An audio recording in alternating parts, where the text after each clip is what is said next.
Forget what this show is founded on? This is Game of Thrones, Episode 5.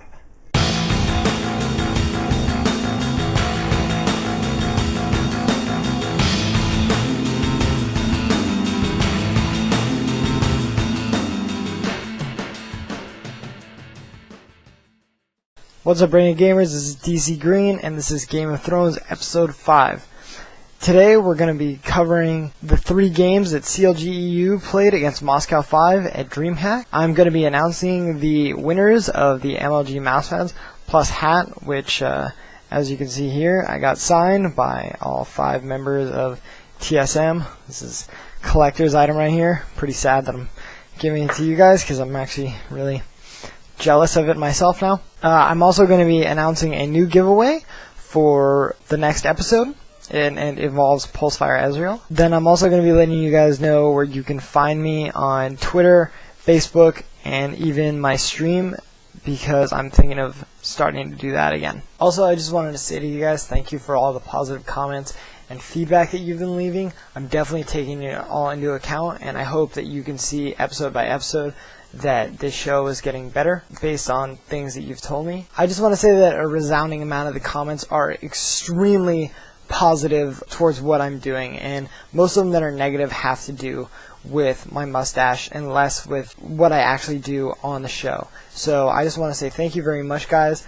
I'm definitely not going to shave. Tough luck.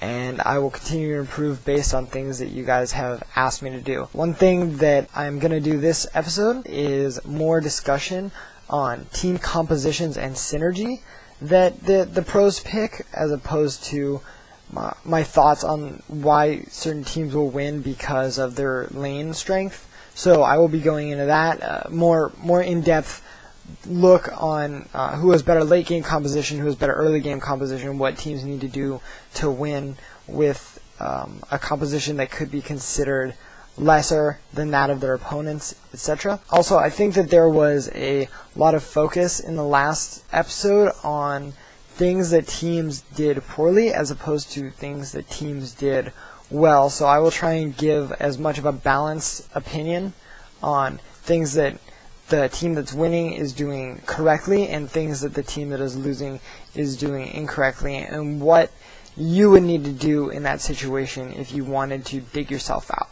Okay, so now that all the announcements and my updates on the show's progress are out of the way, let's go ahead and jump into the first game that CLG and Moscow 5 faced each other in, which was the group stages.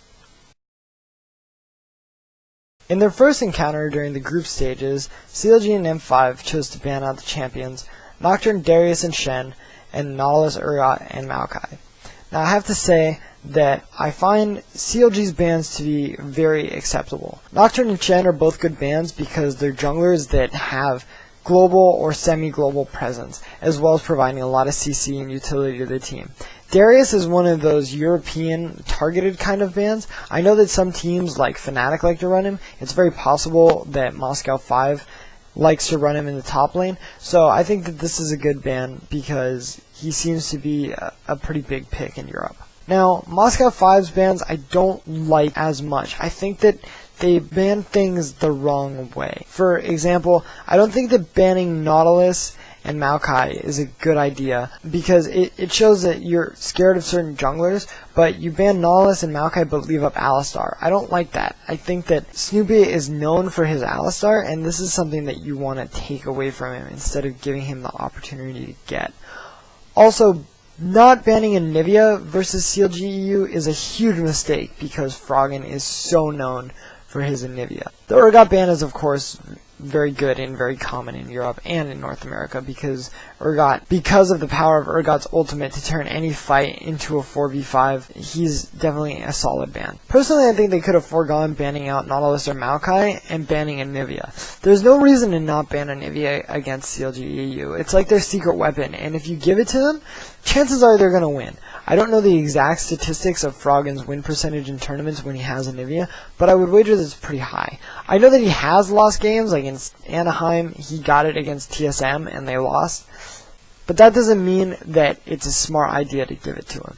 Anivia's kit is really ridiculous, and especially in the experienced hands of Froggen, you know he's going to utilize it to its fullest. So I think this was a really risky play by Moscow 5, and I think that giving up a little bit of room in the jungle is definitely worth banning out the top AP carry for CLG. Okay, so now analyzing the actual picks, CLG starts the match by picking Alistar. I think Alistar is a good first pick.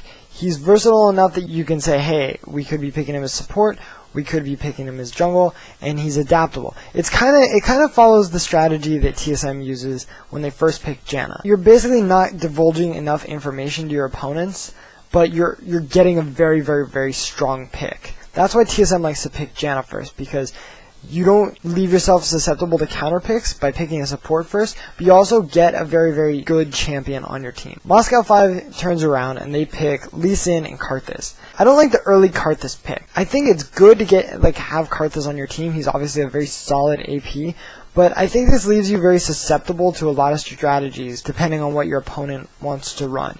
Now, Karthus is a very good farmer, and he lanes very passive, so it's very possible that CLG could just grab now a very, very passive AP mid and farm all game, such as Morgana or Anivia. So I didn't like this move, especially when they didn't take the precaution to ban out a lot of Froggen's signature sit mid farm all game carry late champions. Lee Sin is one of those junglers that hasn't been seeing as much play lately as he used to, but I know that Moscow 5 is known for their Lee Sin, so I think this is a solid pick, and I don't discount them at all for picking Lee Sin. Handing it back over to CLG, they pick up Tristana and Aurelia. Now, I think the Aurelia pick so early, especially after not knowing what the opposing top lane is a bit foolish. It's very, very typical in North America that you see top lane get picked last, because it's very, very, very susceptible to counter picking. Now, I know that Aurelia just flat out loses to certain heroes such as Olaf,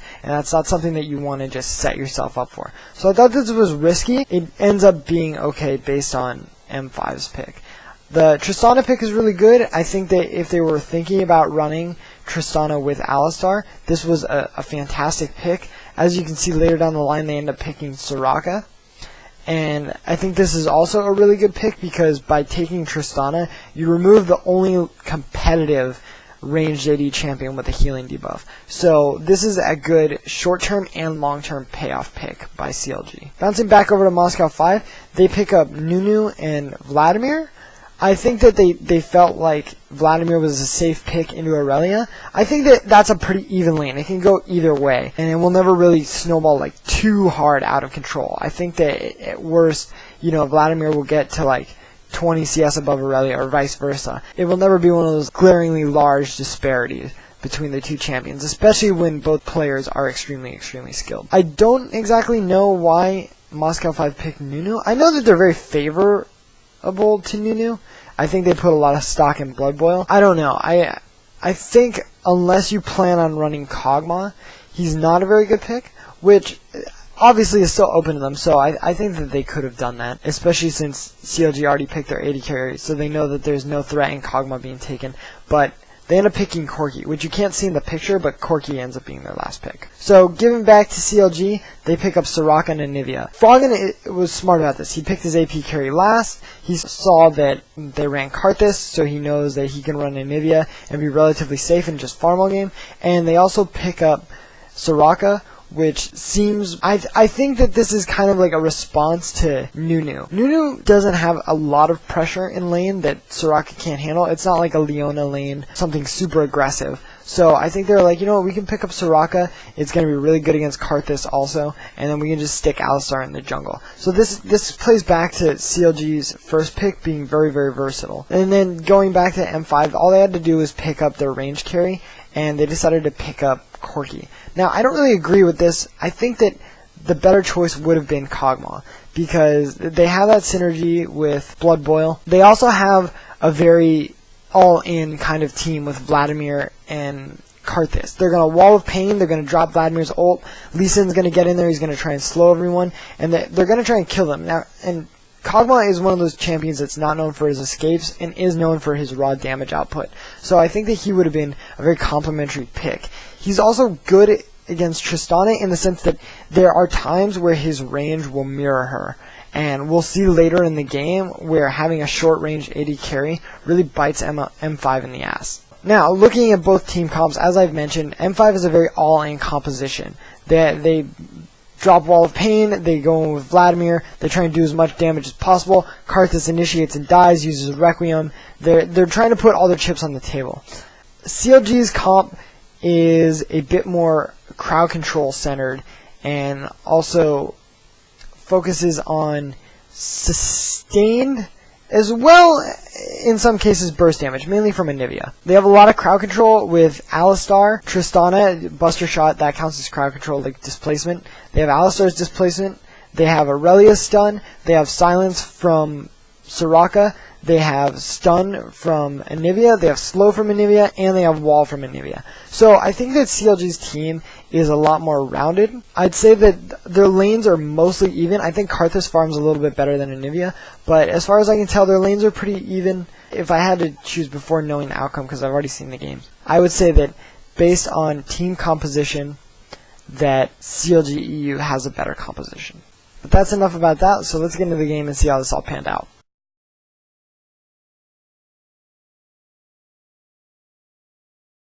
Early game we see that both teams are even in terms of farm. We see Moscow 5 make the first move to press an advantage by having Lee Sin constantly gank Aurelia top. By ganking Aurelia, they weaken CLG's presence around the blue buff, allowing them to invade and Lee Sin steal it away from Anivia, causing her to lose a lot of her utility in lane, as well as make her weaker in the coming team fight. The first major team fight breaks out around Dragon around the 23-minute mark.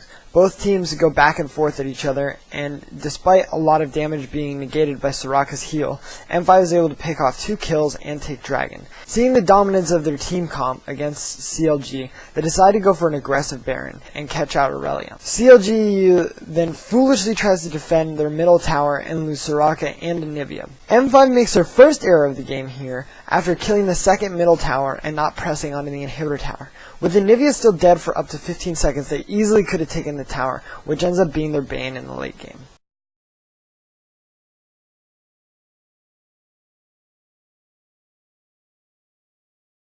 M5's Game of Thrones moment is realized when they switch from middle to bottom tower, going from a half HP tower to a full HP tower, incorrectly employing split pushing techniques and not properly coordinating damage on the tower or tanking of the tower. This leads to them getting caught out by an Anivia wall and playing right into CLG's hands. After this, CLG gains their confidence and start to roam out of their base again, and they eventually catch out Karthus and take the first inhibitor of the game 4v5 against Moscow 5. While pushing, they properly show how to use your tanks to zone the enemy while using your AD to push down towers. CLG then makes an aggressive play towards Baron, and with some incredible positioning and bursts are able to take out Vladimir and the rest of Moscow 5 before scoring an ace and killing the Nexus. This game was tightly played by both teams, with some minor errors in the Dragon fight to give M5 the early edge. M5 played too passively after securing such a convincing early game advantage and getting Baron. Ultimately, their lack of coordination played them right into the hands of CLG's Anivia, losing them one of the biggest advantages in League of Legends history, upwards of 25,000 gold. CLG showed remarkable patience and resolve by constantly farming and not overstepping their boundaries as M5 knocked on their doors. Waiting for the absolute perfect moment for M5 to make a mistake was crucial in their comeback. Their positioning in the final fight was also monumental to their success, the most notable play being the line of sight stun from Anivia to instantly burst Vladimir, turning the fight into a 4v5.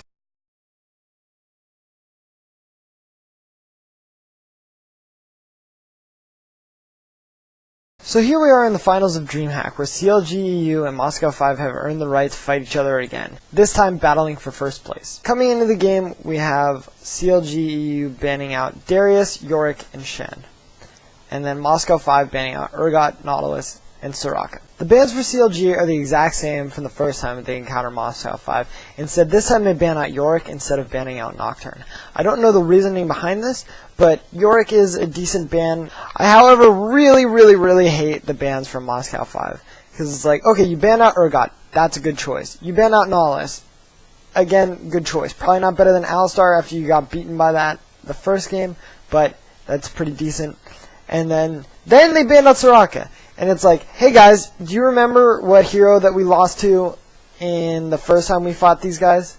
It's like Froggen's best hero. Was it Soraka? Yeah, I think it was Soraka. Oh, it was Anivia. Oops. Sorry. Now I had to fight Anivia. That was just really dumb. I don't know why they banned out Soraka. So getting into the picks, we see that CLG first picks Kog'Maw. Now, I think Kog'Maw is a good first pick. I don't know why they prioritize him as such a high first pick, especially after seeing in the first encounter that Moscow 5 didn't pick him when he was available for all 5 of their picks, and they settled on Corki at the end. But it could be possible that throughout the semifinals, M5 properly utilized Kog'Maw to gain victory. So this could be the reason. Giving it back over to M5, they pick Nocturne and Nunu. I think Nocturne's a good pick. He's one of those solid junglers that you can use to put a lot of pressure on people. Again, I'm not really favoring their Nunu. I don't understand why they pick him so high, especially when Janna and Alistar are still available. And I think that passing up on Alistar is one of those really big mistakes that M5 is going to pay for. There's no reason to take Nunu over Alistar, regardless of whether you want to run an aggressive bottom lane or anything like that.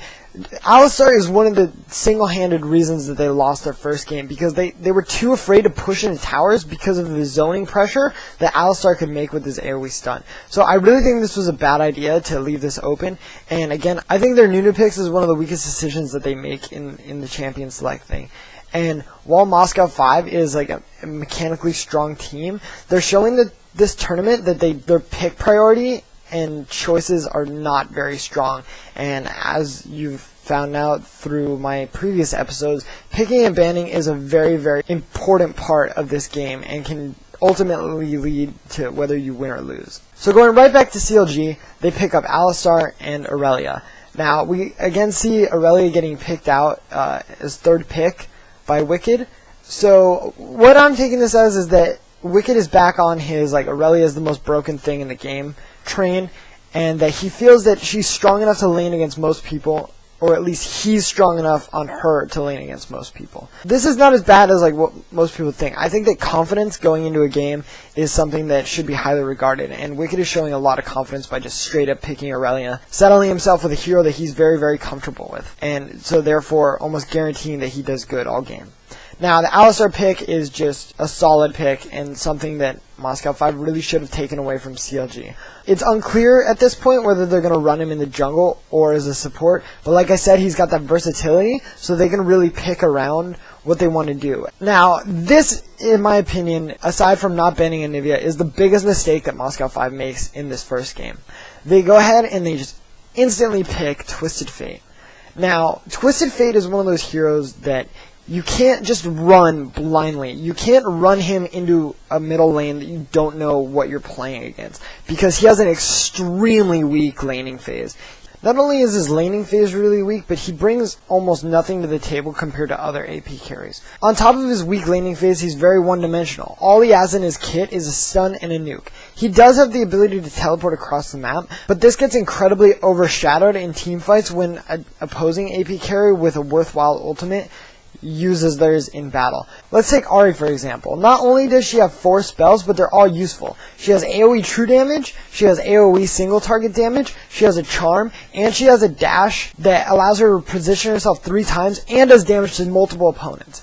When you compare this to someone like Twisted Fate, you really need to make use of his ability to roam, and you can only do this by picking him into a lane that he's going to be able to shove out and then go around the map and do as he pleases. Now, it is possible that they just picked Twisted Fate because they had Nocturne and they thought that they were going to be able to utilize this, but it was not a good idea, especially, like I've said before, he's not good against pushing champions, and they left up Morgana and Anivia and Ahri against CLG, and they just blindly picked into Twisted Fate. And you're going to see through the course of the game that this pick is going to absolutely haunt M5. The Corki pick is also a really weak pick in my opinion. You can really attribute the fact that Moscow 5 lost the group stage game on the fact that they couldn't safely attack CLG's towers. Now, I think that if they wanted to rival Kog'Maw's range, if they wanted to get somebody that could outrange the threat of Alistar's stun, they really should have picked up Tristana here. I don't know if Genja can or can't play Tristana, but that was really the best pick that they could have gotten here. I don't know why they're favoring Corki, especially if you stack Blood Boil and you stack Tristana's steroid, she attacks incredibly quickly. It just seems like it would have been a much better pick than Corki, and I really disagree with this pick.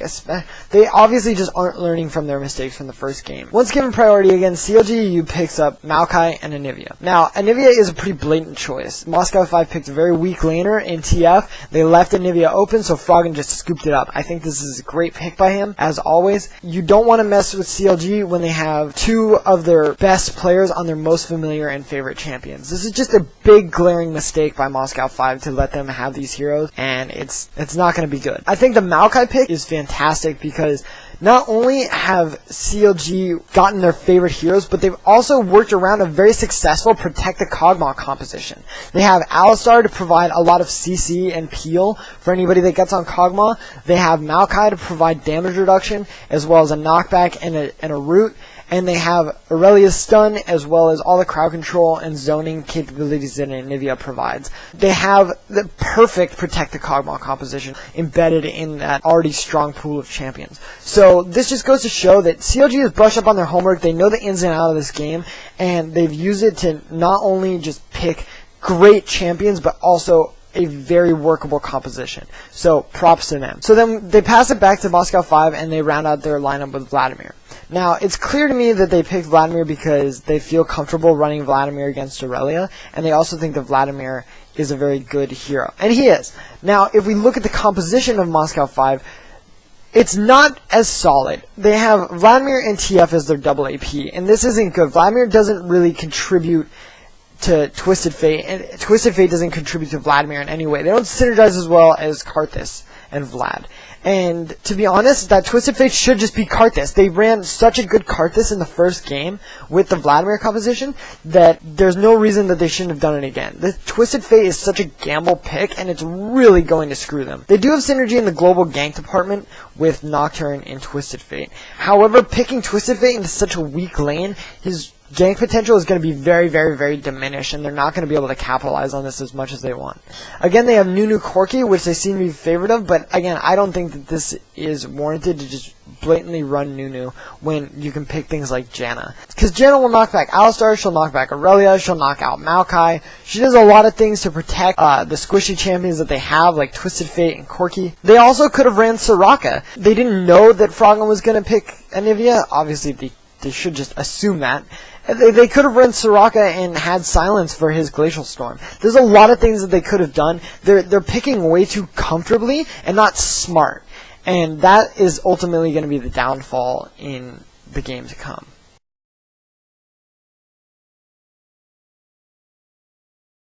Game 1 of the finals started well for CLG, not only in the picks and bans, but also at the very start of the game, as they picked up first blood on Vladimir with a boldly predicted stun by Anivia. CLG was able to nullify Twisted Fate's gank potential with the pushing power of Anivia, who was then able to roam and gank the other lanes. M5 did a good job keeping up in gold, with middle being the only lane losing in CS. They even managed to steal 2 dragons from CLG with minimal casualties. M5's similar gold values did not make up for their composition's lack of cohesion compared to that of CLG's though. Using Anivia to zone with Crystallize and Glacial Storm in the superior range of Kog'Maw, CLG was able to take towers at their leisure. When M5 tried to mirror their aggression, they found every push stopped by Glacial Storm, and then their escape blocked by Crystallize. This resulted in a Baron for CLG, which they used to snowball the game to a win. Both teams played to the best of their ability in this game, with M5 even staying ahead of CLG in gold at times with their miraculous dragon steals. The end result of the game boiled down to M5 being outpicked, and therefore outgunned on the fields of justice, putting CLG up another game on the Russians.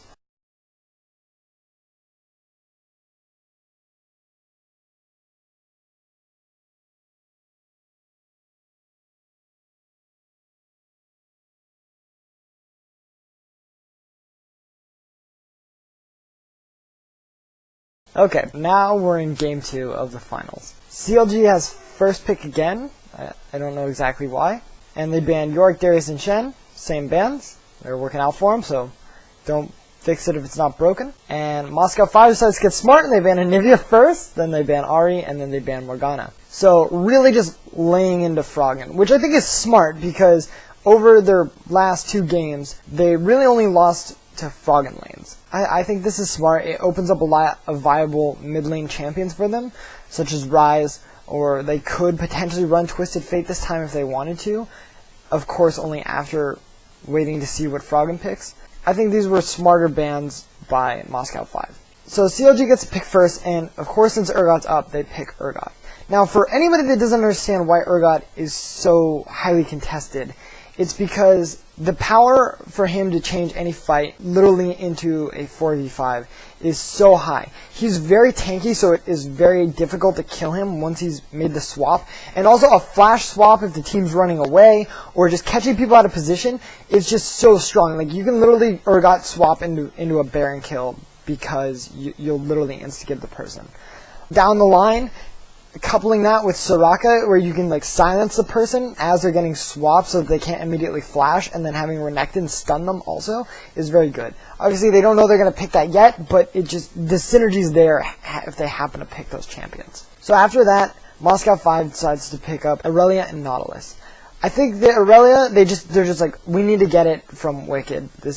We gave them Urgot, so the best we can do is we can just try and get Irelia from Wicked. We'll just run his own champion against him. So I think this is a good pick. And then they picked up Nautilus because Nautilus has been banned in all these games, and I think that one of the things that M5 has really been lacking in all these games is a really, really, really strong jungle presence. So I think this is good. I really like Nautilus. Going back to CLG, they pick up Soraka and Karthus. So they obviously wanted to run a Soraka Urgot lane. I think that there's a lot of synergy in this because Urgot's really hard to kill. Soraka makes him harder to kill. She also gives him a ton of mana so that he can do a lot of harass with his EQ combo. And Karthus is just a strong pick, as we've all seen. And Froggen has been strongly favoring him in this tournament. I think every game that he hasn't gotten an Anivia, he goes for Karthus. Now this does leave him susceptible to be counterpicked, but if he just wants to farm, I guess he feels that he'll be okay even with the aggressive jungler that M5 picks. But to be honest, I think he just picked it out of the necessity that Karthus is up. He's a ridiculous hero.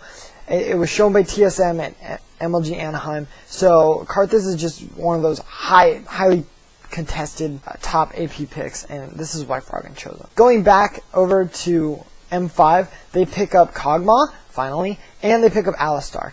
Both solid picks. I think that going Alistar, Kog'Maw against a Soraka lane is really smart because you can be really aggressive and there's not a lot that she can do. You can really capitalize on her early game disadvantages, and Urgot won't even be able to punish you because he doesn't do that much damage early game. So I think this is smart if they're going to try and be aggressive. It's also going to couple really well with ganks from Nautilus. Going back over to CLG, we see they pick Renekton and Maokai. Now, Wicked is the best Irelia player in the world, up for debate. If anybody knows how to counter Irelia, he does. And I remember when I talked to him, he said that the reason that you run Renekton is because you want to prevent their top lane from getting farm. Because Renekton has such a strong laning phase, he can bully people around, he can make them get less CS than they're used to. So what you do is you use Renekton as a deterrent to keep their top lane from being a super carry. So basically what he's doing is he's just saying, I'm going to do my best to keep Irelia from getting really out of hand and being broken late game.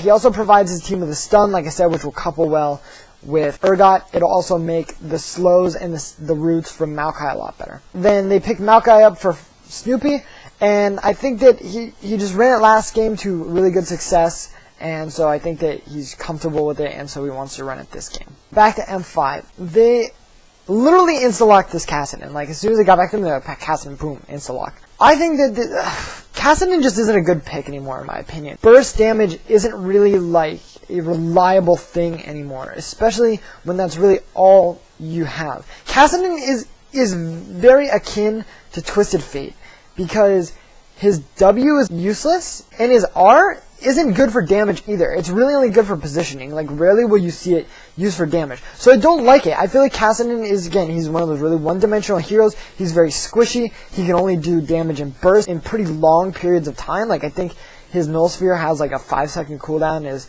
Force Pulse might have something similar to that. I don't like this pick. It's just not good. I mean, we saw CLG run it in MLG Anaheim, and they won that one game with it, but then they lost the second game with it. There's so many other APs that are open that this is just not favorable. They could have gone with Cassiopeia. They could have gone with Kennen. They could have gone with Mordekaiser. Like Galio. Lots of different picks that they could have gone with that would have synergized better with the team, etc. I really don't like the Kassadin pick, and it's just another one of those times where M5's kind of dropping the ball on the picks and bans. Okay, so now analyzing the teams as a synergistic composition. we look over at CLG, and I'm going to say that they mainly went with just a lot of strong heroes. They don't really have a super high amount of synergy, other than the fact that they can swap people and slow them with Wall of Pain, silence them with Soraka, or stun them with Renekton, or root them with Maokai. Now, that sounds like they're going off a lot of, like, we need to Urgot swap somebody and kill them. I don't think that's the truth, but I think that they're going mainly off of Karthus is going to carry us, and at the same time, we have a lot of sustain with Soraka and a lot of innately tanky champions to kind of draw out the fight. Which is also another reason I think the Kassadin pick is really, really bad for M5. The entire CLG team is very, very tanky. Urgot's really tanky. Soraka's going to heal anybody that takes damage, making them more tanky than they normally would be. Karthus builds very, very high health. Renekton is automatically tanky because of his ultimate. Maokai makes his whole team tankier and is tanky. So this is a really bad pick. Okay, so then going over to M5's composition, they have Aurelia, who's strong. They have Nautilus, who's strong, is going to provide good ganks with Alistar, and also Aurelia, because they both have stuns. Kog'Maw is just such a good hyper carry, and they actually have decent protection with Aurelia, Nautilus, and Alistar. So that's good. They have a decent protect the Kog'Maw comp, pretending that he doesn't get swapped, because also CLG has really no diving power to get to him. And they have Kassadin, which is just probably the worst pick, and honestly, it makes every fight like a 4v5. Again, I'm not trying to use the fact that I know who wins already to say this, but I think that CLG's comp is a lot better. Game 2 was relatively calm most of the early game. First blood was scored by Renekton on Aurelia thanks to the help from Maokai and the global presence of Karthus Requiem. Mid lane was a gong show as predicted, as Karthus ignored Kassadin and passively farmed his lane. Due to Karthus constantly being pushed to his tower, Nautilus had to work extra hard to gank him, which ended up being successful but cost M5 2 more kills to Renekton and Maokai. Embracing their advantage, CLG went for an early dragon and were able to kill Nautilus as well as he tried to smite steal. While CLG continued to farm waiting for dragon to respawn, Karthus was ganked once again by Nautilus, but at this point it didn't matter because he was firmly 50 CS ahead of Kassadin and providing global pressure for his team with Requiem. While attempting Dragon number 2, CLG was able to use Urgot Swap to kill Kassadin and heavily damage the enemy team, while taking almost no damage themselves, fortifying my statement earlier about their team's innate tankiness. They then took the enemy blue and resumed killing Dragon. After Dragon, CLG was able to catch early top and force a very early Baron, efficiently zoning out M5, preventing them from stealing it. Once favored with Nashor, they pushed up mid lane where they showed M5 how to properly utilize Baron buff and Karthus to aggressively take down towers.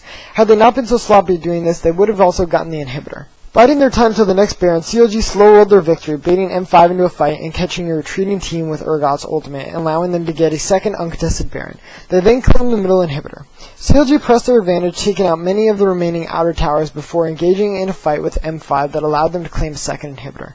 A third and final uncontested Baron was picked up by CLG before they made their final push and buried M5 with their massive gold advantage. Again, both teams showed their skills, playing extremely tight within the game, but it was CLG's advanced picking strategies in all three games that outshined Moscow 5. Froggen's superior middle picks compared to Alex Ich, as well as CLG's combined team effort, won them all three games against M5. Had M5 been smarter in their bannings and even smarter in their picks against CLG, I think that they could have stood a chance. But not banning Anivia in 2 games and then wasting all of their bans on Froggen, allowing Urgot to be first picked, was a pretty monumental mistake. It is these decisions that I believe led CLG to their 3-0 victory over Moscow 5.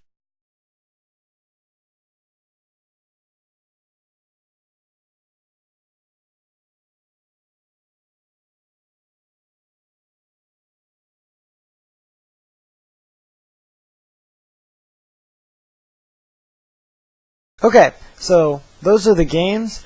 I know that this video is already running really long, but I try to be more in-depth as people ask me to be. So I hope that you guys have a better understanding of what went down between CLG.EU and Moscow 5.